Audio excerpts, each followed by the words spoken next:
Nah, kalau kita sendiri ternyata orang yang berprasangka itu, apa yang harus kita lakukan? Pak, saya ternyata kemarin berprasangka, Pak. Apa yang harus saya lakukan? Yang pertama, cari sebabnya, akarnya dari mana. Saya itu kok tiap kali lihat orang kayak gitu, saya anggap ini orang jahat. Itu akarnya di mana sih, kapan? Ini dalam rangka kita mencari obatnya. Kemudian, kok itu berhubungan dengan orang sekeliling kita? Untuk menghindari prasangka, justru ayo lebih dekat dengan dia. Ayo berinteraksi dengan lebih terbuka. Biar terbukti bahwa prasangka kita keliru. Ini kemarin saya hanya curiga saja. Saya hanya nebak-nebak saja. Nah, kalau kita tambah dekat, tambah ngerti. Oh, ternyata dia memang orang baik. Oh, ternyata memang dia orang yang layak dihormati. Itu ketika kita dekat. Jangan avoidant tadi, kita menjauh. Kalau kita menjauh, ya tak kenal maka tak aruf. Tak kenal maka ya tak sayang. Jadi ayo mendekat ya, biar kita saling kenal, biar kita ngerti aslinya. Jangan hanya dilihat casingnya.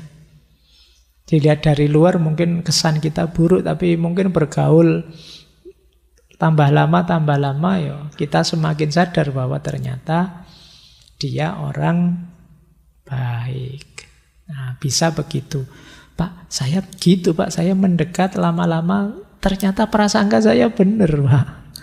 Dia bukan orang baik. Yo, tapi kan sekarang ketika kita nemu bukti, nemu fakta, kenyataannya memang dia bukan orang baik, tapi kan sekarang bukan lagi prasangka. Bukan lagi kira-kira, tapi kita sudah punya dasarnya. Kalau yang awal tadi kita masih ngarang imajinasi kita, bayangan kita. Sekarang setelah dekat, ternyata memang benar begitu. Ini loh buktinya. Saya sudah sebulan dekat sama dia loh. Ini faktanya saya banyak ketemu. Nah, jadi kalau sudah dekat itu yang ketiga itu kita cari bukti benar salahnya prasangka kita. Yang keempat, ada kalanya kita harus menerima saja. Mungkin kita punya tetangga yang buruk misalnya. Lain sudah punya rumah di sebelah kita, kelakuannya begitu ya sudah. Saya saja yang hati-hati. Ada kalanya begitu. Tanpa harus berpanjang prasangka buruk, ya saya tahu dia orang buruk, tapi ya sudah, mau gimana lagi. Jadi orang bertarung itu kan kuncinya dua. Dia bisa mengalahkan dan menang atau dia bisa bertahan, tidak terkalahkan. Jadi satu di antara dua. Karena saya tidak bisa mengubah dia jadi baik, ya saya harus kuat dekat dengan dia yang tidak baik. Solusinya dua itu. Nah, jadi rumusnya ya ada kalanya kita harus begitu. Terakhir, kita juga harus sadar bahwa kadang-kadang dalam banyak hal kita tidak kuasa untuk mengubahnya. Ada hal-hal yang bisa kita ubah, ada yang tidak bisa kita ubah. Mungkin watak-watak yang kita curigai, kita prasangkakan tadi itu sesuatu yang sulit kita mengubahnya. Nah, itu untuk menenteramkan diri kita sendiri ya sudah di luar kuasa kita, itu sudah. Kalau di luar kuasa kita, ya kita tidak harus mati-matian capek untuk mengubahnya. Nanti kita habis energi, waktu banyak. Kita kuatkan saja diri kita, kemampuan bertahan, survive, berhadapan dengan orang yang semacam itu. Baik, ini caranya ya kalau tiba-tiba muncul prasangka buruk dalam diri kita. Saya lanjutkan. Mungkin masih ada 1-2 slide lagi, setelah itu kita dialog. Jangan lupa, di antara banyak prasangka buruk keluar, ada juga yang bahaya, yaitu kita prasangka buruk pada diri kita sendiri. Ini bisa jadi sumber kegagalan kita. Kan banyak orang yang mempersepsi sangat negatif dirinya.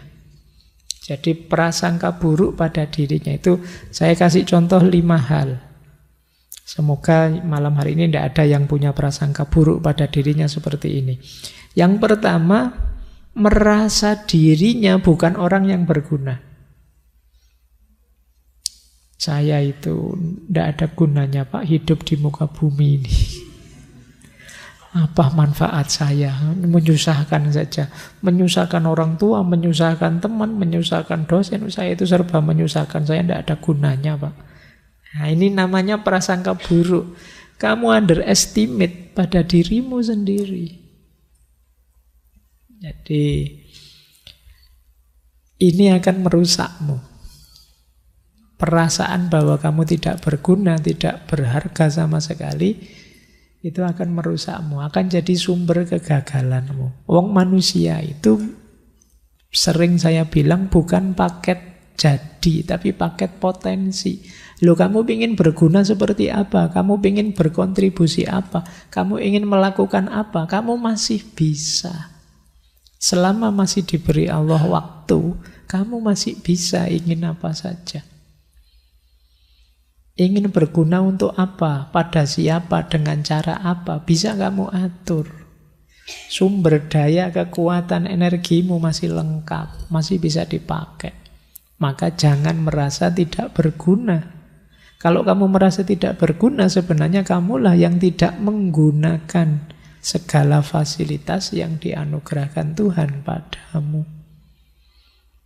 Kalau ingin berguna berarti ya gunakan itu sekarang untuk kemanfaatan yang lebih besar.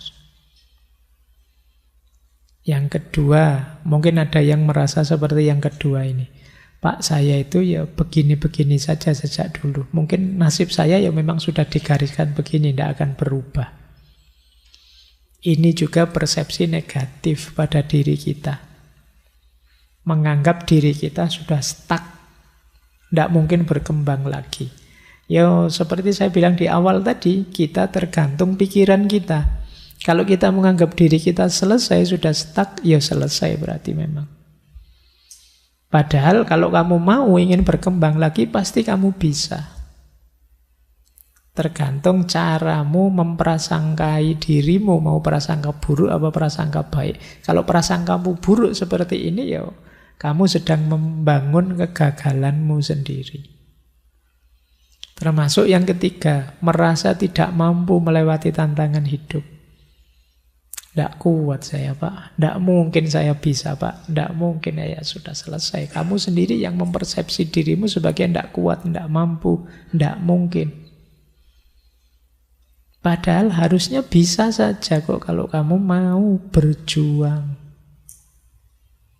Ya kalau kamu menyerah ya lain cerita. Tapi kalau kamu siap berjuang, apa yang tidak bisa kamu taklukkan, tidak bisa kamu lewati. Inilah yang disebut prasangka buruk pada diri sendiri. Atau mungkin ada yang seperti ini. Pak, saya merasa masa depan saya gelap Pak. Tidak mungkin saya sukses di depan ini. Saya itu sudah tidak terlalu pinter, tidak kaya juga, kuliah aku malah filsafat.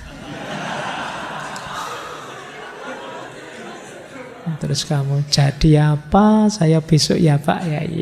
Ya sudah. Wong yang membangun masa depan itu kan kalian sendiri. Lah kalau kalian yang ngelokro, kamunya merasa tidak mungkin, lah pastinya terus jadinya kan tidak berjuang. Ya mesti saja kalau tidak berjuang ya gelap. Jadi tidak tergantung siapa-siapa dan tidak tergantung apa-apa, ya tergantung kalian sendiri. Apakah terang, apakah gelap kan kita yang mewujudkannya. Ya kalau pengen terang, wujudkanlah. Cuma itu rumusnya gitu loh. Jangan menyiksa dirimu dengan prasangka-prasangka buruk. Yang terakhir juga begitu. Wah, ada yang tidak bisa diperbaiki nih Pak, saya itu sudah watak saya begini, mau gimana lagi? Kan ada orang begitu. Ciri saya begini, mau gimana lagi? Ya lagi-lagi saya ingatkan, manusia itu mau baik bisa, mau buruk bisa, mau berjuang dia bisa, menyerah juga bisa. Tergantung kamu milih apa untuk masa depanmu. Jadi kuncinya di kalian. Allah memberi anugerah luar biasa pada makhluk yang namanya manusia, itu adalah fasilitas untuk memilih. Jadi Allah memberikan semuanya, fa'alhamaha fujuraha wa taqwaha. Kamu mau milih baik, oke, buruk, oke, Allah memberi fujur dan takwa, kemampuan diilhamkan dalam diri kita. Ya besok kalau kita salah pilih, ya ada balasannya. Kita benar memilihnya juga ada pahalanya.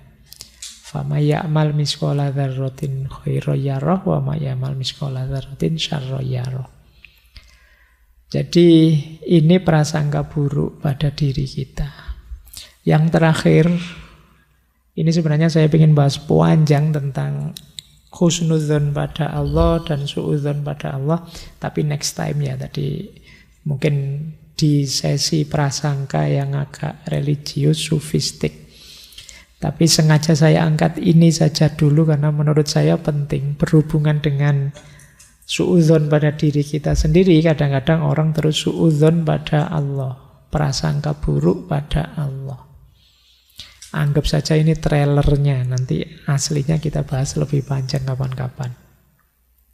Jadi jangan sampai ada 5 anggapan ini pada Allah, akan menyusahkan kita sendiri. Yang pertama apa? Menganggap Allah tidak sayang lagi sama kita. Saya kok rasanya hidup ini susah, terus berat, terus ini mesti Allah lupa padaku. Sudah. Jangan salah, Allah itu inda dzonni abdi, kata Allah. Sesuai prasangka hambaku. Ya, kalau kita nganggapnya Allah lupa, ya sudah. Ketika kita nganggap Allah mengabaikan kita, kan kita terus suka-suka kita. Nah, hidup kita akan tambah kacau. Yang kedua, menganggap Allah mesti tidak memberi apa-apa padaku. Allah mesti tidak akan memenuhi kebutuhan-kebutuhanku. Buktinya apa? Saya minta nilai A saja tidak dikasih-kasih. Saya minta ini tidak dikasih-kasih. Saya minta itu tidak dikasih-kasih. Ini namanya prasangka buruk pada Allah. Banyak doa yang tidak terkabul bukan karena Allah tidak mengabulkan doa, tapi kita sendiri prasangka kita buruk pada Allah. Kadang-kadang kita berdoanya juga setengah hati. Ya Allah, semoga saya bisa lulus cum laude. Tapi apa mungkin ya wong saya itu nilai saya sampai sekarang kacau, ndak karu-karuan. Yang kita sendiri yang jawab sendiri, ngatur-ngatur sendiri, ya sudah. Ana inda dzonni abdi. Jadi itu yang kedua, menganggap Allah tidak akan memenuhi keperluan kebutuhanku. Yang ketiga, menyangkal kebijaksanaan Allah atas kita. Nah, kita dulu berikhtiar. Saya itu Pak, pingin kuliah fakultas kedokteran di kampus negeri. Jatuhnya malah filsafat Pak. Gimana sih Allah itu? Nah, kita menyangkal ketetapannya Allah. Kita tidak percaya bahwa ini yang terbaik untuk kita. Ini namanya suudzon pada Allah. Kemudian yang keempat, merasa bahwa Allah mesti akan mengecewakanku. Mungkin karena aku sering maksiat, mungkin karena dosaku banyak, mesti Allah meninggalkanku. Kalau aku berdoa mesti tidak dikabulkan. Ini namanya suudzon. Pada akhirnya terus karena kita menganggap Allah tidak peduli sama kita, terus kita suka-suka kita, ya tambah hancur hidup kita. Inilah yang disebut prasangka buruk pada Allah. Makanya di banyak ajaran dari para ulama, para sufi, kita diminta husnudzon, baik pada Allah, pada sesama, bahkan pada diri kita sendiri. Disitulah nanti kita akan mendapatkan banyak manfaat, optimisme, manfaat individual maupun maslahat secara sosial.